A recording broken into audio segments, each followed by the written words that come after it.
সাবেক পানি সম্পদ প্রতিমন্ত্রী অবসরপ্রাপ্ত কর্নেল জাহিদ ফারুক শামীমকে রাজধানীর বারিধারা থেকে গণহত্যার সাথে জড়িত পুলিশের উচ্চ পর্যায়ে কিছু কর্মকর্তা যেমন সাবেক ডিবি প্রধান হারুন, ডিএমপির অতিরিক্ত কমিশনার বিপ্লব কুমার সরকার।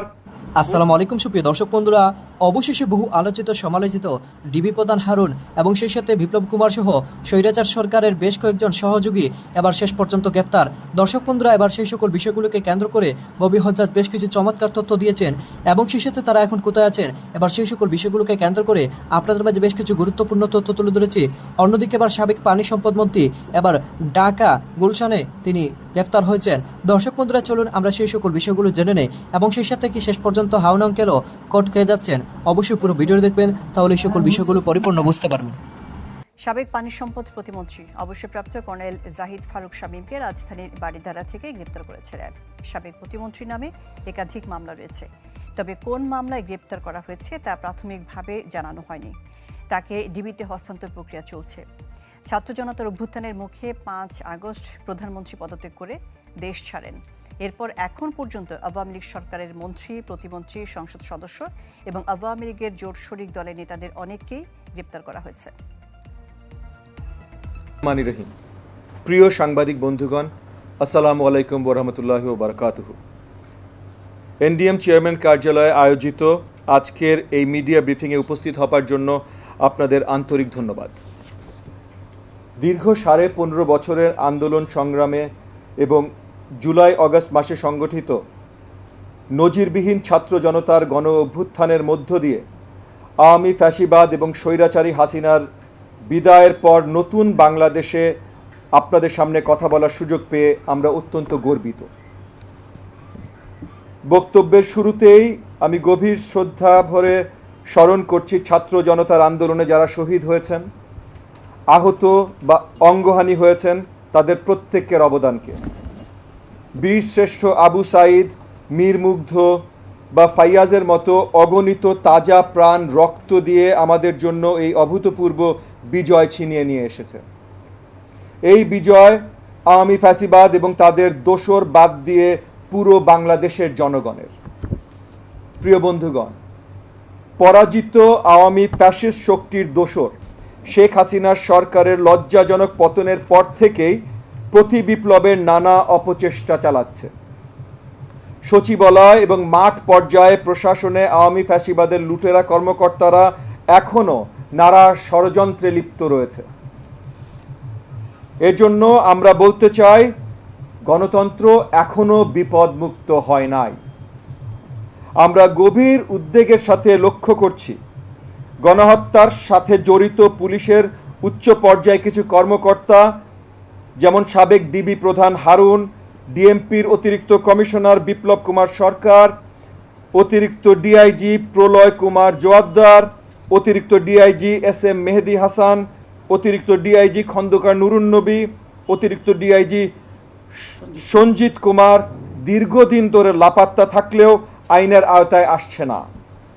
অতি দ্রুত ফ্যাসিস্ট হাসিনার কিলিং স্কোয়াড হিসেবে পরিচিত এসব কর্মকর্তাদের গ্রেপ্তার করতে হবে। আমরা জানতে চাই, আত্মগোপনে থাকা আওয়ামী লীগের কুখ্যাত সাধারণ সম্পাদক ওবায়দুল কাদের সহ অন্য শীর্ষ নেতারা কোথায় আছেন? এরা যদি দেশ ছেড়ে পালিয়ে থাকে, তাহলে কারা এদের পলায়নে সহযোগিতা করেছে তাদের তালিকা করে ব্যবস্থা গ্রহণ করা প্রয়োজন। আন্তর্জাতিক অপরাধ ট্রাইব্যুনাল দ্রুত পুনর্গঠন করে ফ্যাসিস্ট খুনি হাসিনা দল সহ দল হিসাবে আওয়ামী লীগ এবং 14 দলকে এই ট্রাইব্যুনালে বিচার করার উদ্যোগ গ্রহণ করতে হবে। অন্তর্বর্তীকালীন সরকার গঠিত হবার পর উপসচিব পদে পদোন্নতি পাওয়া অন্তত 50 জন কর্মকর্তার বিরুদ্ধে দুর্নীতি এবং অসৎ আচরণের অভিযোগ রয়েছে, যারা মূলত আওয়ামী ফ্যাসিবাদের সমর্থক হিসাবে পরিচিত। জেলা প্রশাসক নিয়োগের ক্ষেত্রেও আমরা সরকারকে যথেষ্ট সচেতনতা অবলম্বন করতে দেখি নাই। মাত্র 1 সপ্তাহের ব্যবধানে 45 জন কর্মকর্তাকে জ্যেষ্ঠ সহকারী সচিব থেকে প্রথমে উপসচিব এবং পরবর্তীতে যুগ্ম সচিব হিসাবে যেভাবে পদোন্নতি দেওয়া হয়েছে সেটা অস্বাভাবিক ছিল। বিগত আওয়ামী স্বৈরাচার সরকার যেভাবে জনপ্রশাসনকে নির্লজ্জ দলীয়করণ করেছিল, সেখান থেকে রাতারাতি বের হয়ে আসা অত্যন্ত দুরূহ একটি কাজ। তথাপি আমরা মনে করি পদোন্নতি, পদায়ন, বদলি বা অব্যাহতির ক্ষেত্রে সরকারকে যথেষ্ট সংবেদনশীলতার পরিচয় দিতে হবে, অন্যথায় ফ্যাসিবাদের দোসররা বিশৃঙ্খলা সৃষ্টির সুযোগ পেয়ে যাবে। প্রিয় বন্ধুগণ, দেশের পার্বত্য অঞ্চলে যে দুর্ভাগ্যজনক ঘটনা ঘটেছে সেটা আমাদেরকে যথেষ্ট ভাবিয়ে তুলেছে। পার্বত্য অঞ্চলের বিচ্ছিন্নতাবাদীরা যাদের অর্থায়ন এবং পৃষ্ঠপোষকতায় ষড়যন্ত্র করছে তাদের বিরুদ্ধে কঠোর ব্যবস্থা গ্রহণ করতে হবে। পাহাড়ি ও সমতলে উভয়ই বাংলাদেশি। এই পরিচয়কে সামনে রেখে পার্বত্য 3 জেলায় শান্তি বজায় রাখতে আমরা সব পক্ষকে আহ্বান জানাচ্ছি। প্রিয় বন্ধুগণ, দীর্ঘদিন ধরে দেশের সর্বস্তরের মানুষকে নানাভাবে বঞ্চিত রেখে অধিকারের প্রশ্নে বৈষম্য সৃষ্টি করে এবং মানুষকে মত প্রকাশের স্বাধীনতা, ভোটাধিকার এবং ন্যায় বিচার থেকে দূরে রেখে রাষ্ট্রের মৌলিক কাঠামোতে পচন ধরিয়েছিল আওয়ামী ফ্যাসিবাদ সরকার। ফলশ্রুতিতে আমরা মব জাস্টিস নামক এক ব্যাধির মুখোমুখি হয়েছি।